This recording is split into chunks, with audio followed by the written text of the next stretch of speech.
Hit all-time highs today.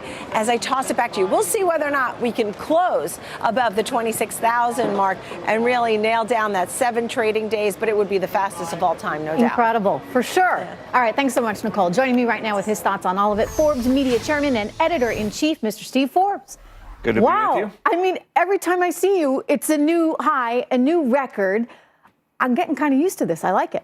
How about you? I think we all are. And the good thing is you don't still yet see outside of Wall Street the giddiness that you saw in past bull markets when they reached their peak back in the early 2000s. Because nobody likes this bull market, right? Because so many people on Wall Street, they don't like him. Well, and they've been suspicious of it from the beginning, going back to 2009 after the terrible recession and the financial crisis.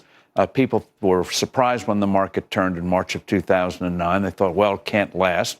The economy's performance has not been that great, sluggish, but earnings, companies have gotten their act together. Their earnings have been good, and now their earnings are getting another boost when you cut the rate from 35 to 21, and you don't have to have your tax department working quite so hard to figure out ways of getting around that high rate. That's all to the good. All right, so earnings go up. The company, therefore, becomes that much more valuable. What I'm excited about, because, you know, full disclosure, I was a little concerned back in 2009 and 2010 as we had this move upwards, far more gradual, by the way, than what we're seeing now. But I was a little concerned because what worried me is I felt that it was Fed-induced. In other words, it wasn't real because we weren't seeing economic numbers that were supporting it in the way of job gains. And I'm not talking part-time jobs that pay, you know, minimum wage, but real job gains and wage gains and GDP growth. And now, Steve Forbes, it's like my prayers have been answered. We are getting GDP growth above 3%. Jamie Dimon saying he thinks 4%'s on the way. Carlos Ghosn telling me they are upping their estimates on the number of cars they're going to sell at Nissan Mitsubishi because, why? The tax cuts. I mean, all of it's coming together. And now I feel like for the first time, I can watch and say, all right, it's making sense. Do you feel that? Well, when you look at the regulatory side, does not get headlines, but removing those burdens on businesses, especially small businesses, that's to the good.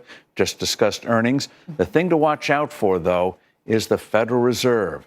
They're starting to make mutterings, like the outgoing head of the New York Fed, that maybe the economy is overheating, like we're an automobile, which is preposterous. Yeah. So you got to watch out for the Fed. Well, they may try to gum up the works. Right, they think prosperity causes inflation. But we have no inflation yet, by the way. Well, and prosperity does not cause inflation. So the idea that people are doing better, earning more, and one of the other things you're going to hear about, which actually is a bullish sign, is labor shortages, not being able to fill specific positions, which mean wages are going to be going up. What does cause inflation then? I mean, you don't think it's prosperity? I mean, that's a concern, right? That the economy starts going gangbusters, and so everything just goes up, up, up. I don't know if you quite see that when there's so much competition in this market. In a normal market, when a price goes up, what does that tell you? You produce more of it. You figure out how to be more productive. Productivity gains will be coming.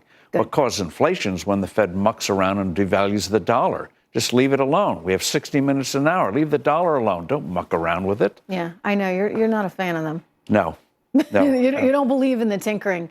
No, I'd rather send them to North Korea and let them joust there. Oh, dear. But have you looked at Bitcoin? Bitcoin, whatever it is not money. When you have that kind of violent fluctuation.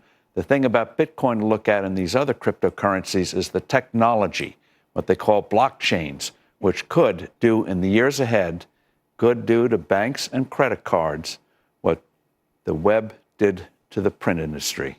That's amazing. Turn it upside down. I agree with you on that. I think it's the technology itself that could be so promising. And I was hearing that 3 years ago, in fact. And so it's getting closer and closer. Let me ask you what you think of this. I mean, Fred Smith, you know Fred, he's the CEO of FedEx, and great man and a great card player. Great man. He's a good card player. I didn't know that. Oh yeah, legendarily. When FedEx nearly went down in the early 1970s, he went to Las Vegas on a weekend. He learned this when he was in Vietnam, how to play cards, and won tens of thousands of dollars to help keep the company going. That's awesome. All right, I knew I liked him. Anyway, he was on with Stuart Barney this morning. Here's what he thinks is driving the markets. I want to get your reaction. The market is reflecting growth around the world, which of course we see. We serve 220 countries. Nobody sees the global economy the way we do. And it's pretty well synced up. And you have a better situation for business with the reduction in regulations and, most importantly, this tax bill. It sounds like quite an endorsement on this administration's economic policy. And he's saying it's not just benefiting us, you're seeing it all over the world. You agree with that sentiment?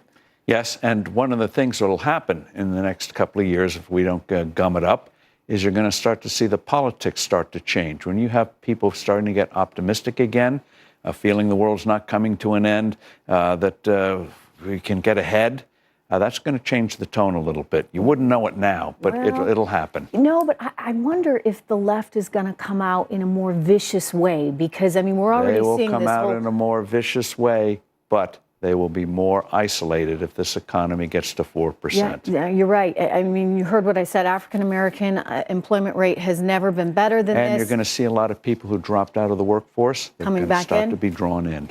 Well, that's going to be a problem for you look gleeful, but it's going to be a problem certainly for the political party that's fighting this or resisting this. Steve Forbes, good to see you. Good to see you. Thank you for being here. All right, let's turn to our other top story, which actually Steve just led us in very nicely to. Lawmakers have until Friday to come up with some kind of solution to keep the government